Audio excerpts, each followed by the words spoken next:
صبة بيتك بتفرول، الجريمة في المويه. تخيل بعد ما صبيت الأعمدة أو السقف تلمس الخرسانة بإيدك تلاقيها بتفرول أو بتتحول لرمل. أول تهمة هترميها على شركة الخرسانة، بس الحقيقة الجاني غالبا واقف جنبك في الموقع.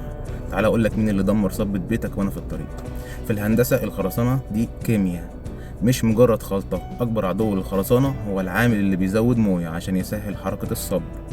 الزيادة دي بتعمل كوارث، فراغات هوائية. المويه الزيادة تتبخر بتسيب مكانها مسامات بتضعف قوة العمود للنص. ثانيا صدأ الحديد، المسامات دي بتخلي الرطوبة والأملاح توصل للحديد بتاع التسليح وتخليه يتاكل ويصدي بسرعة. ثالثا التعشيش، الخلطة بتفصل عن بعضها، الرمل تحت والبحث فوق. نصيحة ونرود، لو لقيت العامل ماسك لي المويه وعايز يزود عشان الصبة تمشي، امنعه فورا. اطلب منه يستخدم هزاز ميكانيكي صح، او اطلب خرسانة باضافات تزود السيولة من غير ما تضعف القوة. صبة بيتكم طلعت صخر ولا بتفرول؟ وهل استخدمتوا الهزاز وقت الصب؟ اكتبوا لي تجاربكم في التعليقات. انا مهندسكم اونرود، ضربكم خضر وعمركم صخر.